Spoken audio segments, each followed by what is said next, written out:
Vamos mergulhar direto nisso. Quando abrimos registros antigos e damos de cara com aquelas longas listas de nomes, quase impossíveis de pronunciar, a tendência natural da maioria das pessoas é simplesmente pular essas páginas. Afinal, é muito fácil cair no mito de que as genealogias bíblicas são apenas listas entediantes de quem gerou quem.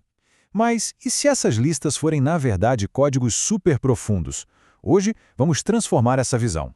Nossa análise vai mostrar o capítulo 2 de 1 Crônicas não como um registro civil chato, mas como um mapa teológico fantástico. Essa é uma narrativa impressionante sobre a graça divina, que sai de uma visão global e desce aos mínimos detalhes da fragilidade humana.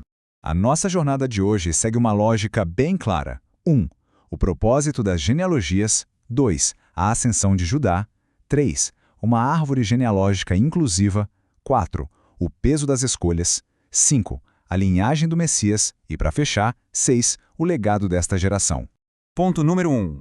O propósito das genealogias.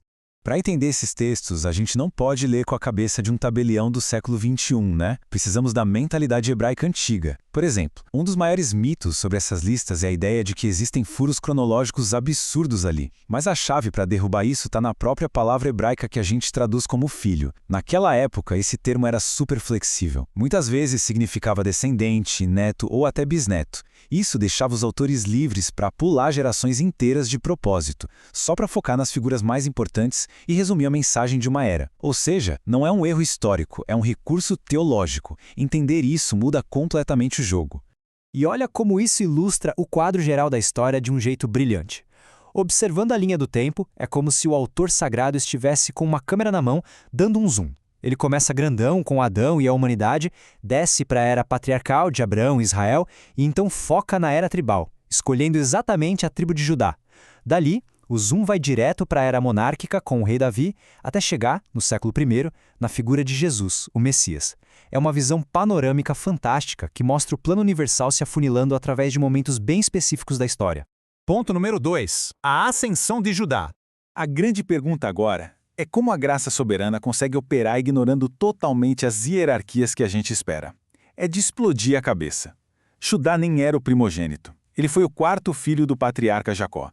Pior, era filho de Lia, que, para ser sincero, não era a esposa favorita. Lia sempre tentou desesperadamente ganhar o amor do marido com os primeiros filhos. Mas quando Judá nasceu, algo mudou. A perspectiva dela virou e ela disse: "Desta vez louvarei o Senhor." E foi justo desse filho, nascido num drama familiar daqueles, que veio o decreto de que o cetro real nunca se afastaria. A tribo de Judá sobreviveu a rupturas nacionais gigantescas, manteve sua monarquia e virou o berço daquela linhagem real profetizada. Ponto 3. Uma árvore genealógica inclusiva. Agora chegando bem perto do texto, no nível micro, os detalhes chegam a chocar. O senso comum diria que uma família real, ainda mais a do Messias, tinha que ser intocável, super pura, só com a elite israelita, certo? É errado. A realidade é o oposto disso. Essa árvore genealógica é maravilhosamente bagunçada e inclusiva. A gente esbarra com nomes como Jara, um escravo egípcio. Teu Caleb, o quenezeu, que nem israelita de sangue era, mas um estrangeiro adotado pela fé. E tem Ruth, uma mulher moabita. Gente de nações inimigas, pessoas à margem da sociedade, todas intencionalmente puxadas para dentro e valorizadas no plano. Para deixar isso ainda mais claro, a lista faz questão de contar uma historinha muito específica no meio dos nomes. Um sujeito da tribo chamado Cezã só teve filhas mulheres. E o que ele fez? Ele deu uma das filhas em casamento ao próprio escravo egípcio dele, o Jara, só para manter a descendência viva. Colocar isso num documento oficial da época, inédito. Isso é a prova documental de que o projeto todo estava ativamente quebrando barreiras de raça e classe social no mundo antigo, abrindo as portas para quem quisesse fazer parte.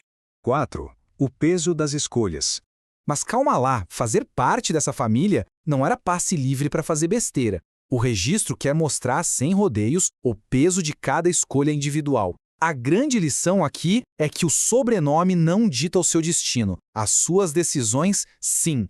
Do lado esquerdo da tela, a gente vê figuras trágicas. O tal do Er, que teve uma vida perversa, e o Acar, ou Acã, que ficou manchado para sempre como o perturbador, o cara que trouxe desgraça para a nação por pura teimosia. Eles foram cortados da história. Mas olha o lado direito. Da mesma raiz saem gigantes. Temos Davi, o grande líder fiel, e Bezalel, aquele mestre artesão genial que construiu o tabernáculo. A mesma família, frutos completamente diferentes. Tudo definido pelo que cada um escolheu fazer.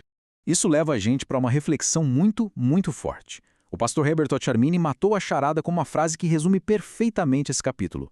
A graça divina atua na desgraça humana. Não interessa o tamanho do caos, de onde a pessoa veio ou o quanto ela falhou. A graça não pede um currículo perfeito para agir. Ela entra exatamente no meio da desgraça para consertar e redimir. Ponto 5. A linhagem do Messias. E onde é que essa atuação incrível vai parar? Tem um destino certeiro, dá para traçar o mapa exato dessa redenção. Começa lá em Judá, passa por Pérez, encontra o piedoso Boaz, avança para Jessé e aí chega no rei Davi. Essa linha, forjada no meio de exílio, erro humano, escravos e forasteiros, é literalmente a estrada principal que desemboca em Jesus Cristo. Essa genealogia serve como um selo de garantia de que o famoso Sol da Justiça nasceu exatamente de onde tinha que nascer, cumprindo cada vírgula daquelas promessas antigas. Por fim, o ponto 6. O legado desta geração. O que esse papiro super antigo tem a dizer para o nosso mundo caótico de hoje? Ele funciona como um espelho.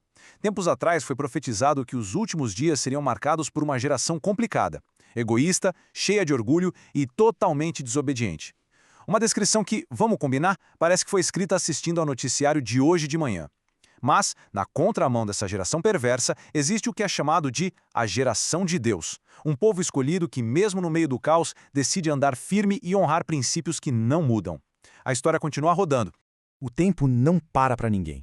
E a única certeza absoluta é que a nossa geração também vai virar história um dia. Aquela galera das listas antigas deixou a marca deles pro bem e pro mal.